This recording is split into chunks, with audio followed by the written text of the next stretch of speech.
All right, welcome back to Thrones Be the Game as we review Night of the Seven Kings / Night of the Nine Kingdoms now. As we discussed the episode, the moral, the wrap it up as always as Game of Thrones does within the series. You know, after the penultimate episode with Baelor being killed by his brother and the trial of the seven. So let's go with you first, Jen Natal. Is he looking better to you? Have you seen other pictures of him? Because I actually Googled exactly what you said, and then like other people were showing pictures of him when he's got his long ponytail and stuff like that. Mm-hmm. Quite the opposite. Actually, original views. He does like a Stewie Griffin from Family Guy impression. Oh man. He had like some kind of recessive, jowl situation going on. It was bad. It was bad. What do you think about the episode then, Jen? So, speaking of the nine, he got Ed goes, "Is 9." Duncan goes, "Are you mad?" Ed goes, "Is that relevant?" The thought process.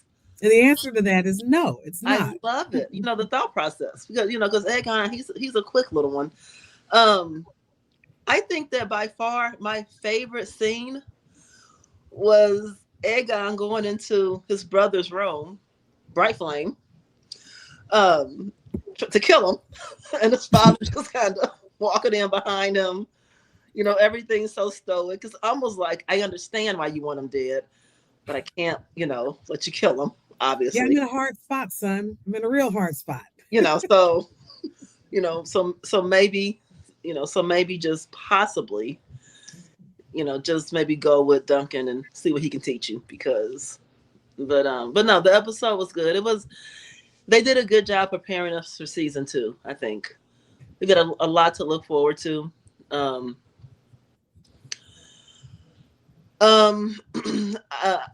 Kind of the funny anecdotal type part of it was, what's the young kid from Fossaway? Sir Raymond Fossaway. Yeah, right. Yeah, Raymond. He got somebody pregnant in the night, and now he's overnight. It seems. No, that ain't your baby. Yeah, no.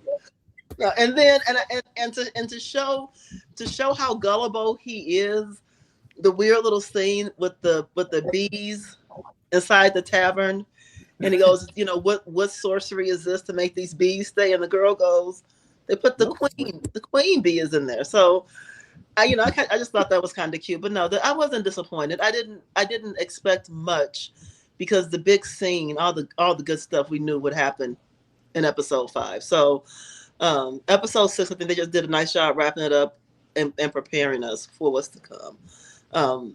I don't know how I feel about the potential 10-year span of what the writers wanted to do. We talked about it last week. I did some more reading on it, so I don't know how I feel about that and how that actually would pan out. But I'm excited for season 2. So, all right, Bethany, what about you? What did you think?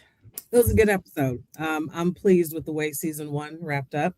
And shout out to the showrunners, the producers, whoever is coming up with the ideas for the opening scenes. Top tier all season long. Lyonel Baratheon standing there with his maester, just kind of staring and just kind of shook his flask at him. And then the ensuing conversation, which, by the way, I feel like he really should have taken Baratheon up on his offer to go to Storm's End. He's like, I love you like a brother. I love you like a brother, or I'll fight you like a brother, right? It's like saying I want to move to Seattle on purpose. Like, they said rain all the time, it's gloomy. Storm's End is dreary. You got to find some friends with you. But whoever is coming up with the opening scenes, all these episodes, is killing the game. I love how it kind of just tied everything together. And, Maekar is sick and tired of these children. Did he give his consent? Was it implicit? Was it implied? We can get into that later. But the scene, the closing scene of the Targaryens breaking camp and him looking around like, where is my son? Like, didn't we just go through this, 3 weeks ago, coming here? Like, where is he? So I loved it. 10 out of 10. Can't wait for season 2. All right, Scott, what about you? I like the episode. I like the episode. So there was some, the scene with the fossil was kind of wild. I love the Baratheon scene. I really like that dynamic between him and Dunk after he kicked the Maester out. First off, he called that Maester every kind of cunt possible. He called him a witch. He called him a witch. Yeah, that was crazy work. So two things that I found really interesting, and this was I didn't catch the first time, but on a reviewing, when the dream that he that I forgot his name, Darren tells Dunk, that was Baelor with the dragon with the wings picking up the cover of the field, and I just completely missed that. But then when they go back and talk about, because he said he didn't know if he killed him or how he died, then to hear the Baratheon go back and say that same thing, hey, the gods don't like a fraud. He didn't risk his life. He fought men who were sworn to protect them, and that was no risk at all. And the gods don't like a fraud. And so that scene kind of puts a bow on the Baelor thing, and also I think it sets the stage for how controversial and polarizing Targaryens are, even among lords. It's just like the only good dragon is a dead dragon. And kind of showing that sentiment about what happened compared to how we spend the rest of the show interacting with people who kind of blame Dunk for setting up the stage to lose the crown prince, and how the realm is somehow at risk because of his death, versus the people who believe that the realm is better because of his death. So I thought that was really interesting. I mean, everything else was kind of setting the stage for season 2. But all in all, I liked it. I mean, yeah, I like the episode. Let's not say I don't like the episode review bombing that's happened between the Game of Thrones people and Breaking Bad folks. Because why is that? What's going on? Hold on, explain this. What's going on? Oh, you ever heard this? Okay, so No. so episode 5 wound up getting a perfect 10 out of 10 score from review. Right. The only other series episode that ever got a perfect 10 out of 10 was Breaking Bad Ozymandias. So when it got a perfect 10 out of 10, Breaking Bad fans start review bombing and giving it ones to drop that episode from 10 out of 10, and then Game of Thrones fans went back to Breaking Bad. Now, right now, neither one of them are perfect 10 out of 10s anymore. But you have to, the site has to figure out how to regulate that and understand and know, like, all right, we just gonna block it off at that point when we knew this war was going on. Like, ain't no more reviews coming. Yeah. The battle started at 10 p.m. on the 23rd. That's when we locking in whatever the rating was for both of them for a month. Right. But no, I love the episode. I love the funniest part though is that Dunk still don't get what's going on, in general. Yeah. Like when he goes to see Valar he goes to the funeral and he sees Valar, and Valar looking up like, hey man, like what are you here for? You're part of the reason my dad died, even though he's not. But in his eyes are like, he's like, well, how many, and it was a weird thing. It's a reverse of how people say that you shouldn't have to bury your children. It was like the reverse of that when he says, how many sons have died in their father's armor, but how many fathers have died in their son's armor. It's like the flip of the thing of saying you should never you should never have to bury your child. Your child should have to bury you, is that burden. Yeah. And it was a weird way of like reversing that concept of that. Within that. And he's basically like, dude, just leave me alone. Like, dog, like my pops is dead. Like, just leave me alone. He said, be gone with you. So be gone with you. Yeah. I'm gonna start using that as a dismissal, right? Be gone with you. Yeah. Like, yo, you just go. Just go. And he's like, oh, okay. And then his whole conversations with Lyonel Baratheon. Lyonel Baratheon's just here for chaos. He's just here for chaos. He's just stormed in. If anything happens within the other parts of the realm, good for him. Maybe he can intrude and get some more land going. it's whatever for him. Nobody wants storms in, so he ain't got to worry about nobody encroaching on his land. So he just wants chaos. And I guess we'll see it more in House of the Dragon, but the Baratheons really ain't feeling the Targaryens, period, after all that Civil War mess they got them wrapped up in. So they just, kind of done with them. That's interesting because if it weren't for House Targaryen, the Baratheon house may not exist, because isn't the rumor in these streets, the founder of House Baratheon, Ori, Ollie, something like that, was allegedly Aegon and Visenya and Rhaenyra's illegitimate half brother. Yes, allegedly, right? So I find it interesting that he holds at this point such kind of a disdain, unless maybe the Targaryens been moving real ill out here lately since the Dance of the Dragons. We don't know, but y'all are supposed to allegedly be some kin to each other. It's interesting that he holds such a very strong stance towards them. I'll say this, and really going back to what Bethany led with, from the runner perspective, them starting the episode with that sultry, smooth jazz that is not of Westeros at all. Okay, but that was the vibe, and that was just the move. When you think about the state of mind that Lyonel Baratheon was in, that he'd rather fight to the death than go back home because he's so bored of being at home. I'll do anything, But it's so funny that he wants Dunk to come back when he could be bored with him too. Like when we both are bored.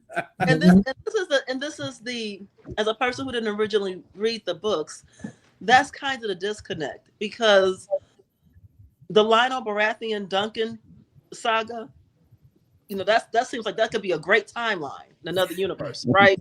Like it's going to develop out for you. You ain't done with them. You're not done with them. That looks like a good time to me. Yeah, no, it's going to go on for a long time. But I'll say this: I was worried that when he said one thing that bothered him, I thought it was going to be another rampage about how he didn't like child actors. So I am glad to hear. Let's go back to you, Scott. Child actors. Pivot back to his hatred of child actors. Yeah, let's go back to you with Egg. How is he doing as a child actor, Scott? Oh no, Egg is growing on me. Egg is growing on me. I normally wish their characters to get killed off, immediately and quickly. But no, Egg is actually growing on me. The actor that plays him conveys a lot of. That actor conveys a lot of, hey, I am a prince, noble, and even though I'm younger than you, I'm smarter than you, and I'm more educated than you. And he conveys it very well, and it comes off that that interaction between him and the actor that plays Dunk just seems really authentic and really because there's always a game that Egg seems to be playing that Dunk doesn't know he's a part of, and then he's only giving up as much as he has to. Like when he, for instance, okay. We believe, at least from the story's perspective, that Egg ran off without his father's blessing to go be Dunk's squire. But when he shows Dunk, he talks about that without even having to tell Dunk that he ran away. He goes, "My father has put me into your service," And so then Dunk corrects him, going, "He put me into your service, sir." But he never asks any questions about whether or not what changed his father's mind, or did his father say anything else? Did his father, because he showed up without anything, right? I mean, he's a Targaryen. If his father really put him into that squire's position, then you would assume that he would have at least something to accompany him. A bag? Can he get a spend the night bag? Exactly. An extra cloak or something, a loaf of bread to carry along the way. What we doing? You know what I thought? I thought that the very last scene of them riding away on the horse, and that one lone horse rider who broke off into the pasture at the very end, I thought when I originally saw three people, Dunk, Egg, and then an extra person, I said, well, his father must have sent somebody with them to just see about him. But then he turned to the pasture and went his own way, so I didn't really know what to make of it. Sir Arlen Pennytree. In that scene, yes, the white horse was Sir Pennytree's horse, and so that's why he was saying that was it Sugarfoot? Sugarfoot. Yeah. Sugarfoot. Yeah, Sugarfoot didn't belong to him anymore, so he gave it to the fossilwary. That last scene was symbolism, saying that his journey as the squire for for Arlen a penny tree was over, and so he died and Sugarfoot is gone, and so now him and Dunk's journey goes forward. Also, didn't they mention that they were going to Dorne, or did Dunk say something? So Egg says, "Hey, I heard they got good puppet shows in Dorne," and obviously a callback to his little girlfriend, Tansel the Tall, I think was her name. I can't wait. Let's go. I mean, now we get to and when we get there, we get to the real allegedly, because that's where allegedly Brienne of Tarth's mother is that woman. So this before it became a nice guard, so it was all good. That's allegedly. Nobody knows where Brienne of Tarth come from, and they all know her because this was supposed to be her great grandfather, or be her grandfather would be Duncan the Tall. Oh yeah, but nobody knows because nobody knows really where she comes from. She's from his area or from his place, but we don't know.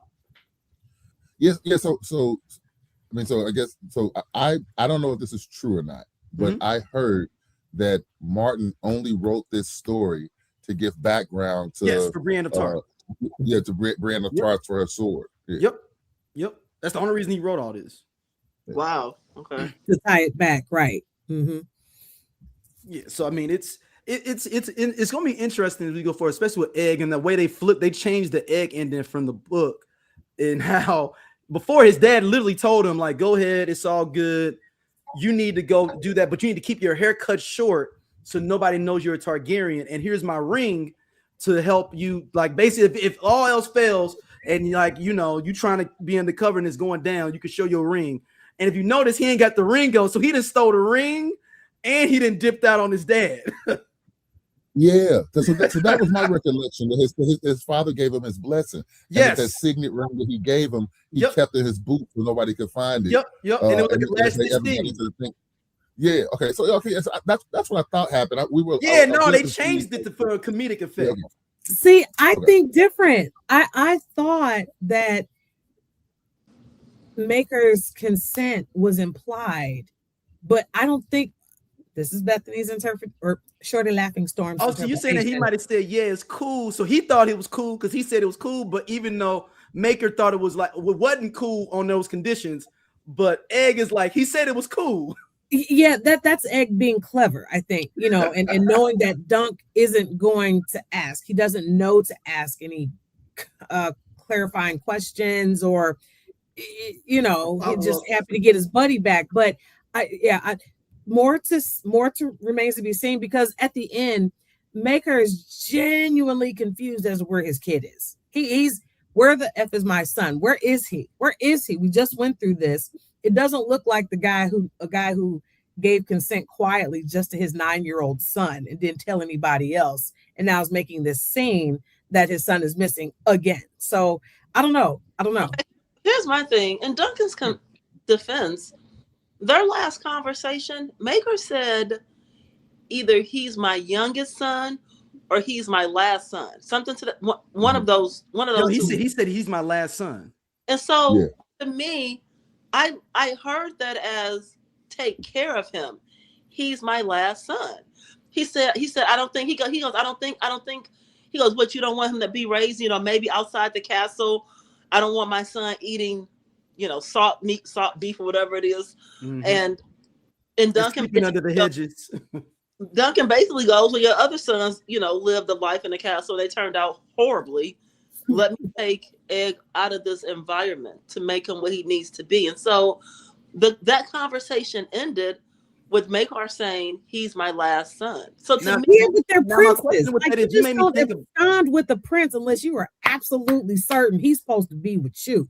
My question is he realize and know this? Maekar know that that's his heir, though, potentially, because you look at Darion, he's gonna be out in the cities, crazy as cat shit.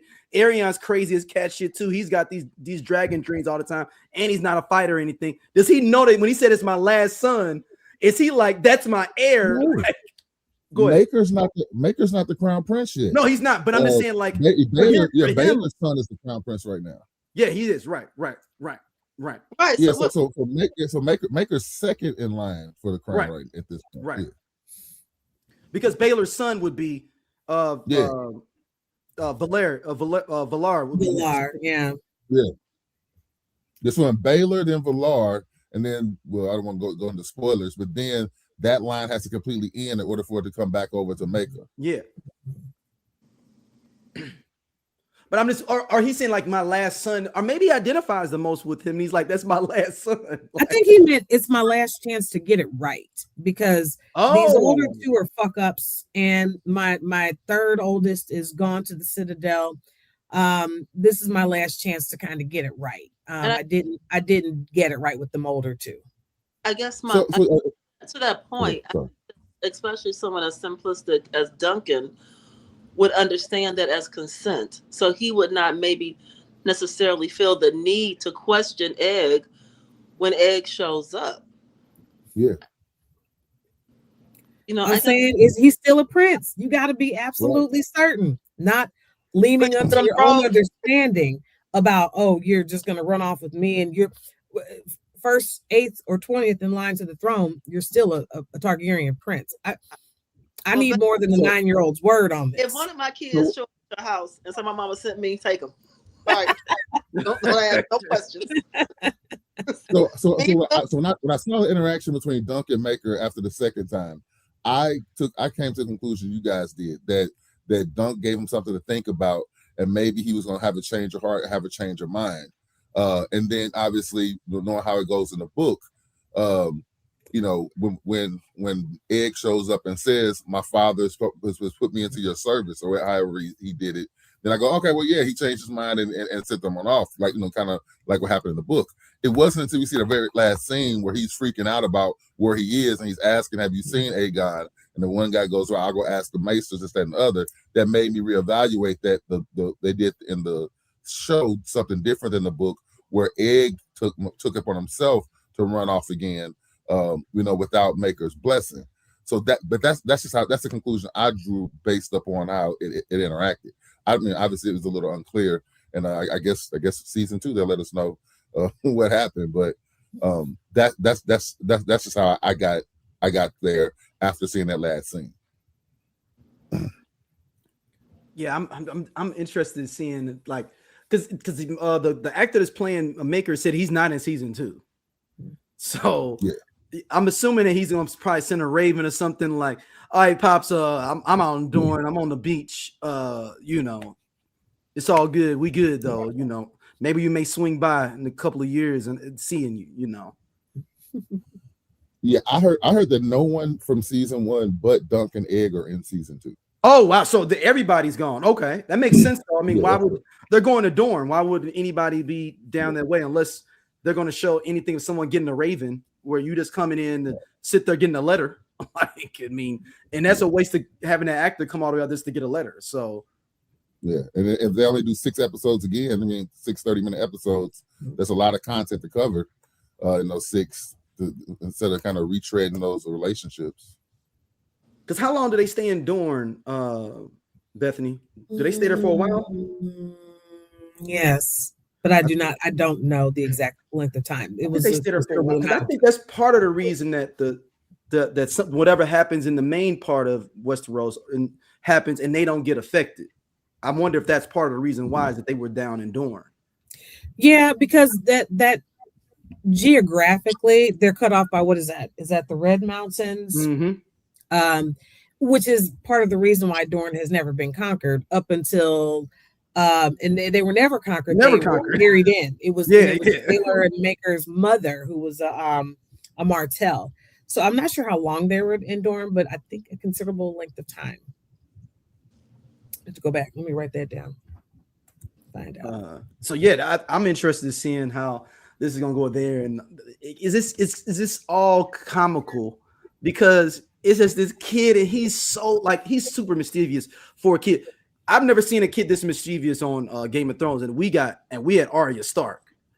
You know, Arya didn't even get into this much stuff. And the thing is, like, he knows it's like he knows he can get away with it. It's like a rich kid that know he can get away with it, but he has like a valid reason of why he wants to do it, but he know he can get away with it because I'm the prince. Like, who gonna stop me?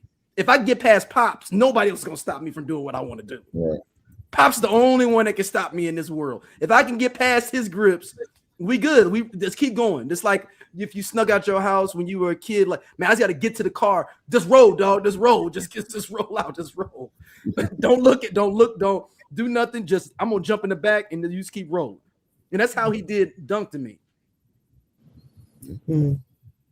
According to the Google, Dunk and Egg were in Dorne for 1.5 years. Okay, so yeah, that lines up then. Okay, yeah. So yeah, they out there. They gonna, and that's like, why would you just? I mean, this is like going to Dorne, and that's one of those things that feels like George R.R. Martin was like, I really don't talk about Dorne much in the books. Let me go and just send them to Dorne because I don't really ever write about Dorne ever. We just hear about Dorne. Yeah, you never have actually been there. Besides, I mean, I guess we saw it a little bit in the few scenes with Marcella and the former prince, Oberyn's brother, Crown Prince. So yeah, a little bit of time there, but I'd love to see more. Bring it. Yeah. Ditto. It seems like a little fly place. So what do y'all think for we talked a little about the second season. What do you like? What do you want to see? Do you want to see more action, more comedy, more character development? Like, what do you all want to see in season 2?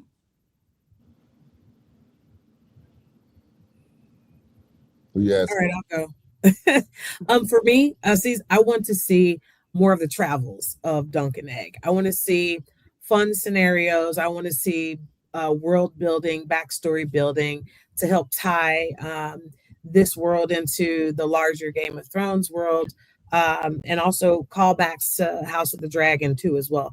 I would also love to see the progression of Aegon, the person. I'd like to see or hear from Aegon, Aemon, right, who's at the Citadel right now. And I'm very interested to follow Valar's story in season 2. Okay. What about you? Yeah, I don't have as grander as hopes as Bethany. I want to see Duncan evolve. That he really they did a good job from a character development perspective of making sure we understood his level of simplicity. You know, there are a bunch of kind of scenarios that people would ask rhetorical questions and Duncan would like answer them in like odd, weird, basic ways as if he was a child. So I want to see Dunk kind of evolve to who he's going to be, which obviously can't happen until he starts to travel and see more of the world and just get a bit more worldly knowledge. I think that while Egg is a child, Egg is who he is, and you know he is seasoned at 9 and 10 years old, and he'll be an older version of his already regal and sophisticated self. So, I love Egg now. I love him in the future, but I just want to see a little bit more growth in Duncan. All right. What about you, Scott? Yeah, I hate that I'm going to say this, but yeah, I like to see how the real world affects Egg and changes his worldview as he matures. So the actor that plays Egg is really close to Egg's actual age in the books. You know, right around that 9 or 10 area. Problem with Dunk is that Dunk is only supposed to be like 16 or 17, but they've aged that actor up to early 20s or mid 20s or something. So I agree with Jen Natal as far as I want to see his world building, but I kind of envisioned the character that he was a squire and he's in 16s and 17s, but he's been in lords' houses. He's been in, rough parts of town. There should be a level of worldliness as far as, at least from the common perspective, that he already has a little bit more, he's a little acclimated to. He just was too young to really put it all together. So I don't want to have to see him go through those actual growing pains again, because he should have been a part of this world, the majority of his childhood and his early adulthood. So I want to see more of him not experiencing things, but bringing it together and showing the context and or the way it differs from what's happening from the nobility side, and see how that affects Egg and Egg's maturation process. Yeah, I'm interested in seeing how how they're going to if they're going to age him up like you're saying, or are they going to just kind of, just like you said, maybe go with the flow and just roll with this kid and just see if he can. If he held it down like this, let's just do it another year or two, and then maybe we do the next season with him, and then maybe one more, and then do a big time jump let him get 3 years, then do a big time jump for the last 2 seasons. You know, because I gotta be honest. I want to see more of this young man and his jaunty little hats, okay? Because he's he had that player hat on. Nino Brown, okay? Hey, the brothers, okay? He is giving me shades of Nino Brown, and I need more of it before we lose him to the time vault, right? All right. I yield. Hey, he's like, I wear this hat. You ain't seen these. This fresh Westeros wear right here. That is the definition of a jaunty little cap. Okay, I'm like, yes, and he just got it just tilted just a little bit to the side. I can. Okay. It's almost, and Maekar probably made him put it because that's what he wears. He was, you know, how remember when Coming to America, where you know, you got to go put on your princely robes. Like, man, go put on that hat. That I got you. Go put that hat on in your garb. This is one of the situations where the long production time actually helps, because Egg was 9 when they shot this, but they shot this a year and a half ago, so he's 11 now. Oh, so by the time they actually start filming, so by the time they start filming, he'll be 12, you know, maybe 13. So, you know, so they wouldn't really actually have to age him up, because he already had 2 birthdays since they filmed this. So the next time we see that actor, his voice is different. Today, right? Exactly. He's already 2 years old. Mm-hmm. Yeah. That's actually good. That actually worked in their favor for once, actually. Yeah. Mm-hmm. Huh. And maybe they're gonna ride them out like they did with the Stark kids. Maybe they will just try to ride them out like the Stark kids did. But they got to at some point. If they're gonna do all of it, they're gonna have to adult him up at some point. Yeah, they're gonna have to. So overall, this season, what do you give the whole season? What do everybody get this full season? Like, is Game of Thrones back, as the kids say? I give it a 9.675. Okay. I give the entire season an 8.5. I only take away because I would have either liked a little bit longer episodes or two more episodes, or each episode being closer to that 45-minute mark. All right, what about you, Jen? Yeah, I would say an 8.5. And I'm not just saying that because he said it. Boo! You can't pick a number that someone else has already chosen. Okay. That's why I put the game down. I said 9.675. Pick anything. Okay. I get that. Are you dropping points because you do not like Dunk? Still, is that? Well, it's all of it. It's the weird, you know. It was a shit scene first episode that pissed me off. Okay, that's fair enough. That's okay. Fair. It was the big penis scene. The next one threw me off. What did that make you mad? What did that make you mad for? Just because you know, nobody wants to see old big penis. Like, that's weird. Like, it's that. Yeah. You know, it was just some things about it.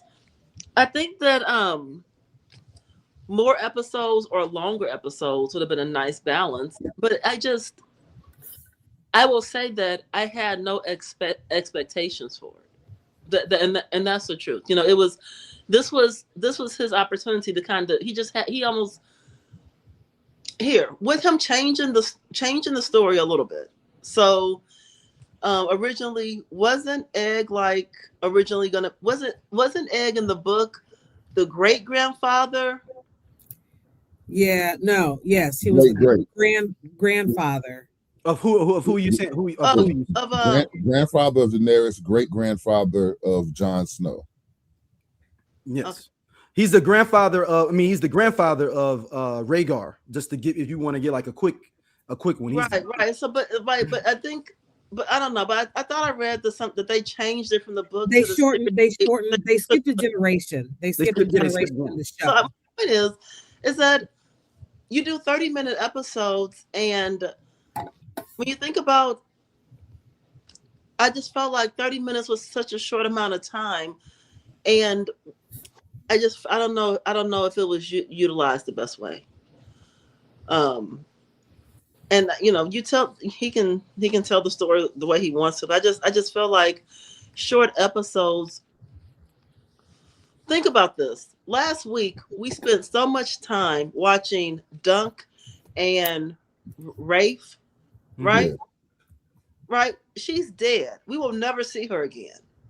Like, why? Yeah. I mean, you know what I'm saying? Like Yeah. why?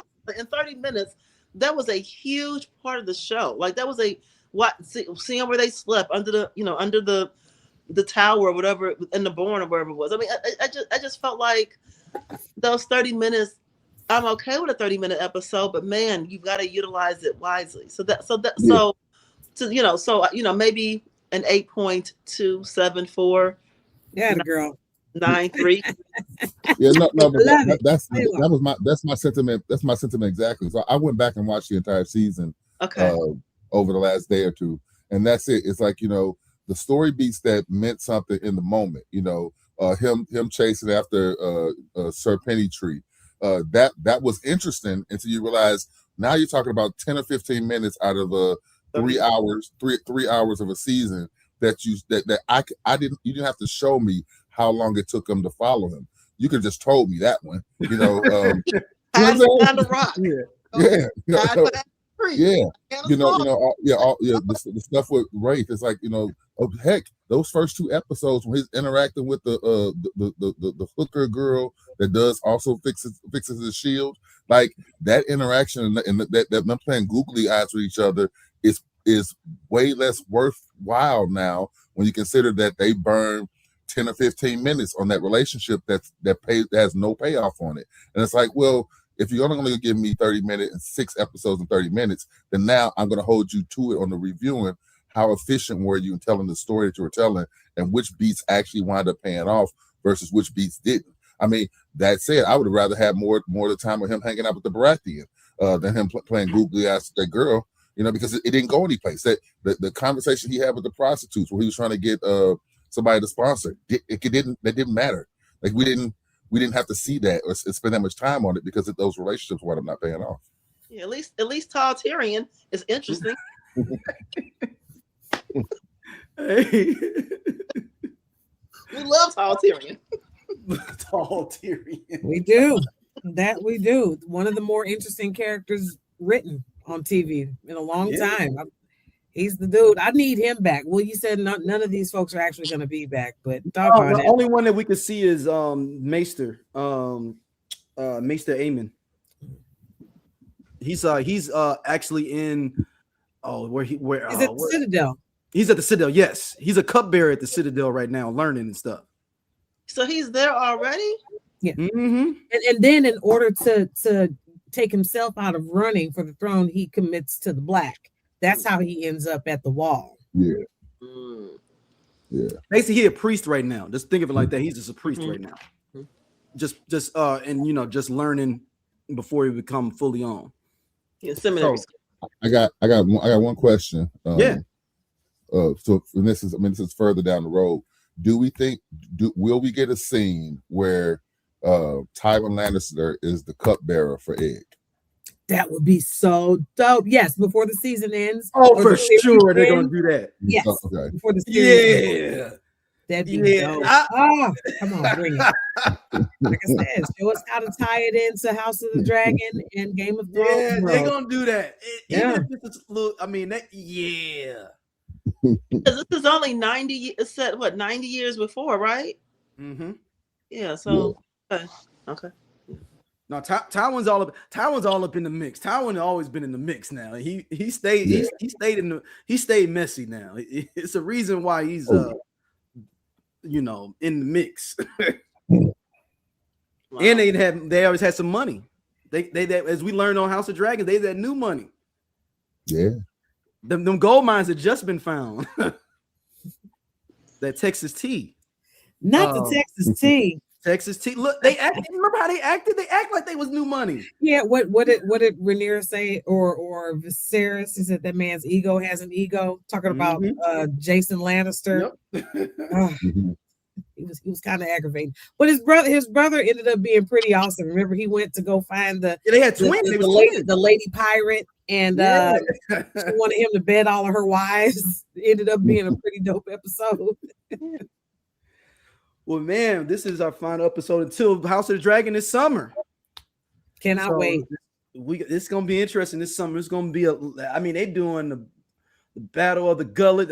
Allegedly, it's gonna be a lot going on in this season. I think it's gonna be a lot of them WTFs, as they say, this season for House of the Dragon. All right. All right. We will see everybody in this summer. Bye, everybody. Bye. Ciao.